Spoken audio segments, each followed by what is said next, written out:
Yeah, Pat McAfee.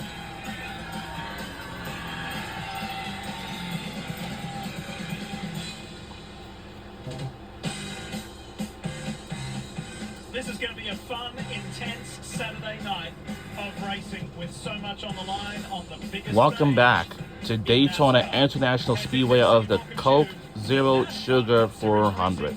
This is the Coke Zero Sugar 400, the World Center of Racing, Daytona International Speedway.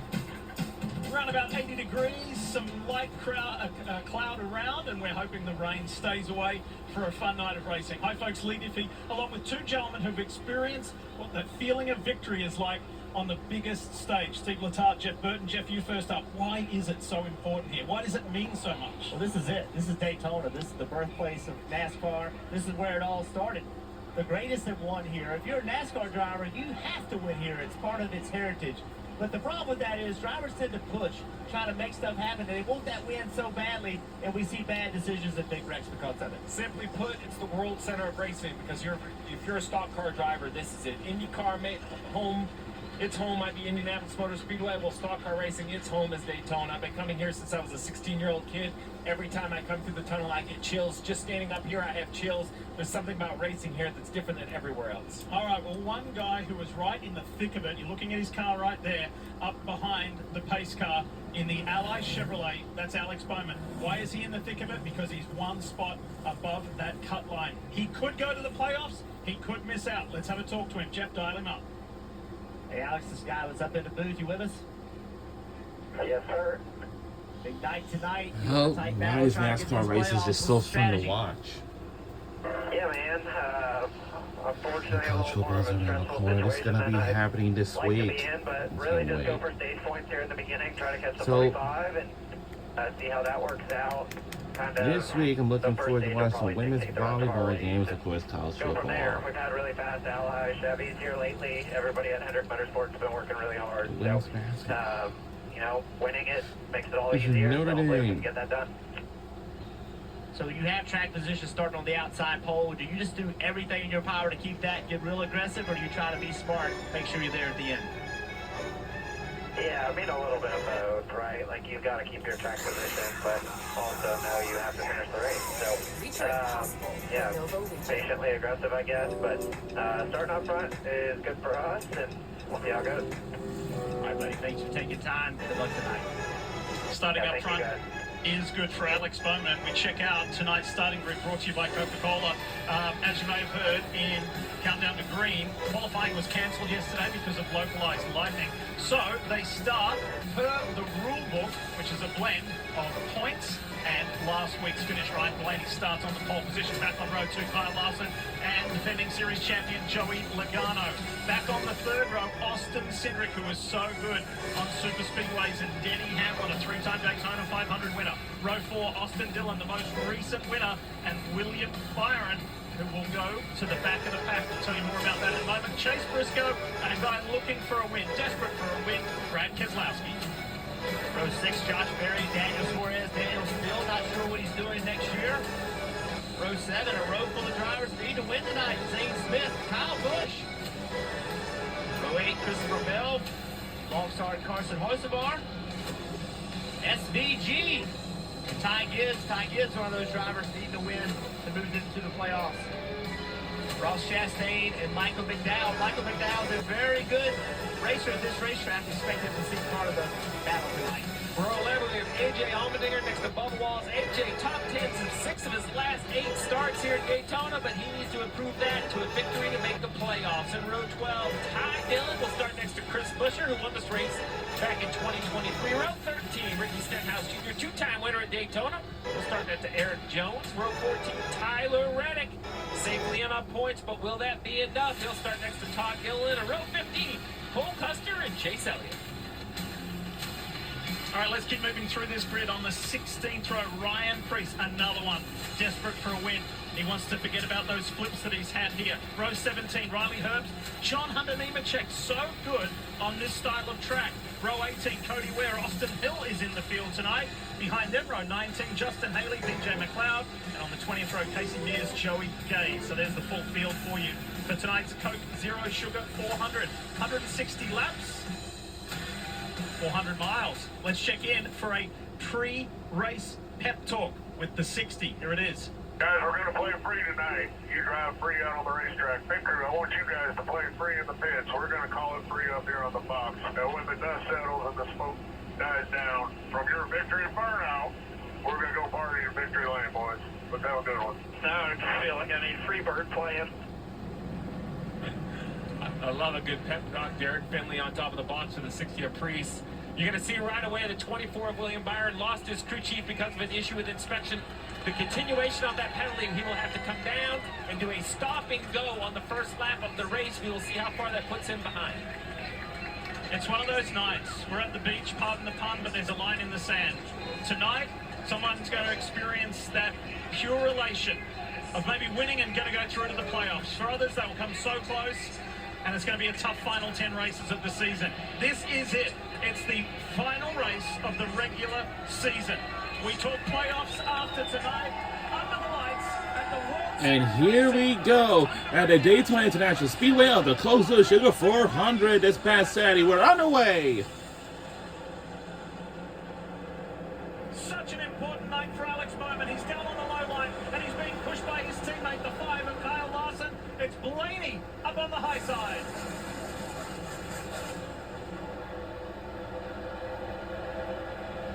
Here they come.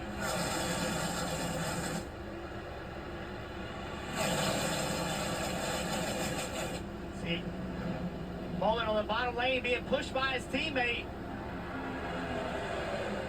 He talks about how he wants to get track position and then keep it. He's going to have to block. He's going to have to be very aggressive. He's going to spend more time looking at his mirror steam than he is out of his front windshield. 35 laps, stage 1, no pit stop required, and for that reason, I think that tends to lean the 48's way. He has track position, as you mentioned, trying to keep it, and as we talked beforehand, the 24 of William Byron peels down to pit road and serves his penalty as the Pack thunders into one. There he is, a stop and a go for the 24. Won't lose a lap here, but he'll be running so much slower than the Pack. If it stays green, they'll easily overtake him. Again, that was an infraction post-tech inspection. A little bit of movement within the top 10. Just trying to find that position, find that groove. And look at the 22 of Joey Logano, pushing his teammate Ryan Blaney. Expect the Fords to be strong. We climb aboard the King's Hawaiian Toyota Camry of Denny Hamlin. Great shot right here. You can see on the roof. You can't even see the 12 car in front of the 22 car. It shows you how limited the visibility is. And the driver's visibility is actually worse than that because he's lower in the car.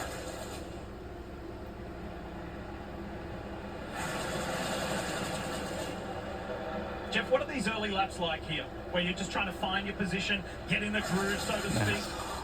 Remember, no practice at all, no qualifying. Everything got rained out yesterday, so these are the first laps these cars have made on the racetrack, and the drivers in them. This, Steve, is a racetrack that it's not easy to make your car handle well. You want it to go fast, you want it to be aerodynamically slippery, but that makes it drive bad. It takes downforce off the car. There's a balance in that every single race. You really don't know what kind of car you have until you get in these positions. These drivers make it look like it's a Sunday drive. It's anything but. It can be at maybe 10 miles an hour slower, but if you want to compete, that thing has to be on the razor's edge of control. Look at this inside line. We talked about Alex Bowman, his teammate Kyle Larson pushing him. So far, that has not worked out. The inside has not been good. They continue to lose positions. It is not. They are still being overtaken. On board with the registry onboard camera right off the right rear spoiler, looking through that big 7-inch piece of Lexan that's bolted to the deck plate. A big parachute making the drags very high and the draft very powerful. What a week it was last weekend for Austin Dillon. They're in the 3, going to the playoffs with that victory year after year in Richmond. And look at this separation now. That anxiety, those nerves that the 48 of Alex Bowman talked about all week have got to be peaking right now. The game plan had to be to score stage points early. Everything was going right, start on the front row, and here he is outside the top 10 right away and really has done nothing. I don't even think he switched lanes. He hasn't. He did nothing wrong. Right? Sometimes you just get in the wrong line and more energy gets built elsewhere, and that's what happened right here. He has his teammate behind him. He's got good cars behind him, but The energy is in the middle and in the outside lane right now. Sometimes that just happens. And where are you going to go? There's no place for them to go right now. On the opposite side, the 6 of Keselowski, 4th in line. That bright orange car. Think about what could be for him. This is a champ who had just such a slow start. He has no chance at points. He knew that months ago. He said it had to be a win. The 6 car has figured it out, and here he is, 4th in line. Something just says it could be Brad K's night. How about Kyle Busch? Busch sits in 6th place. He had that heartbreak here a year ago when he came so close to passing Harrison Burton coming to the line. He was out in front in the closing laps and then had it all taken away from him. The chair's on board. Let's go for a quick ride with Kyle.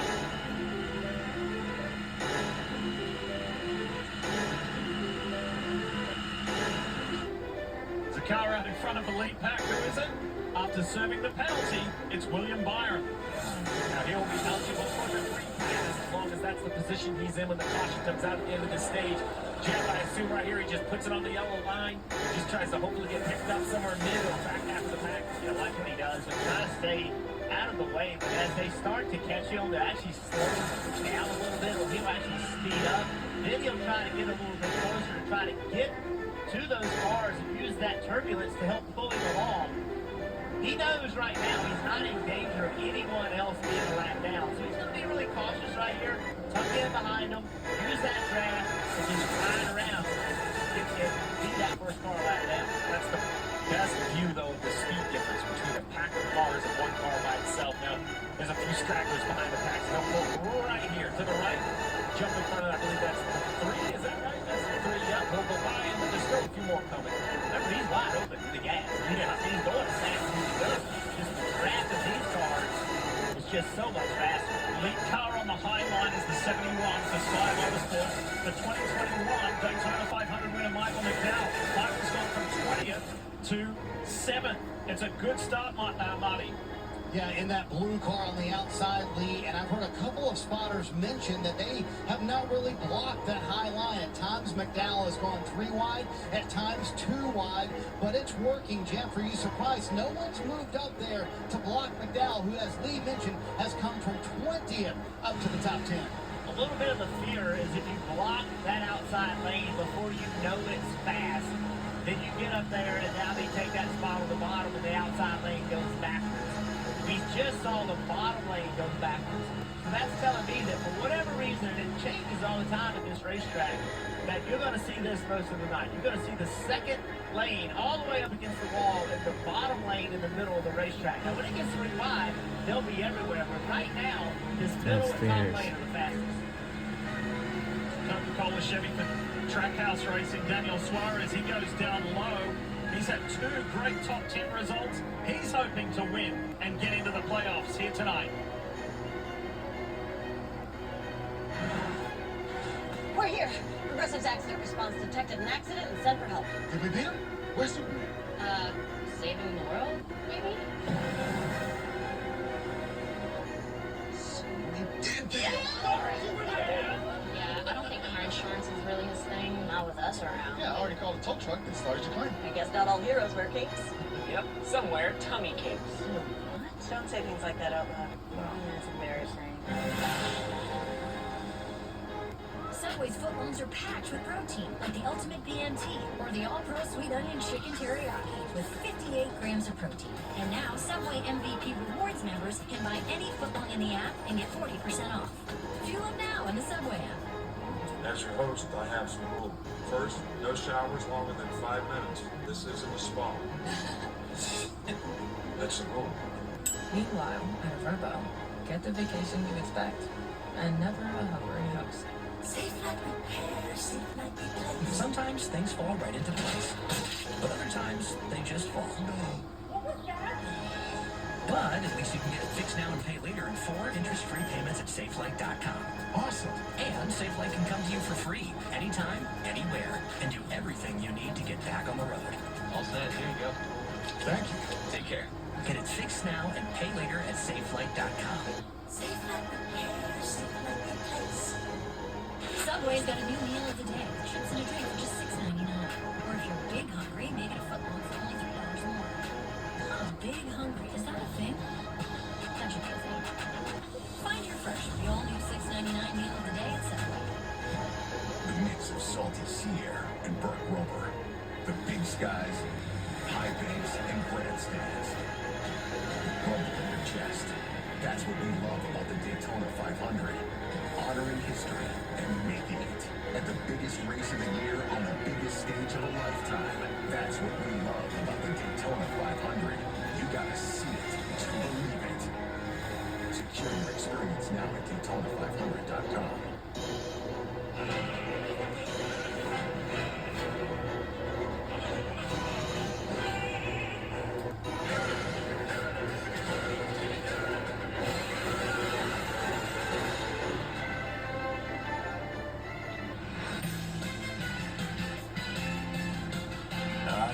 The sun is back. This October, the NBA is coming home to NBC and streaming on Peacock. John Test still got it.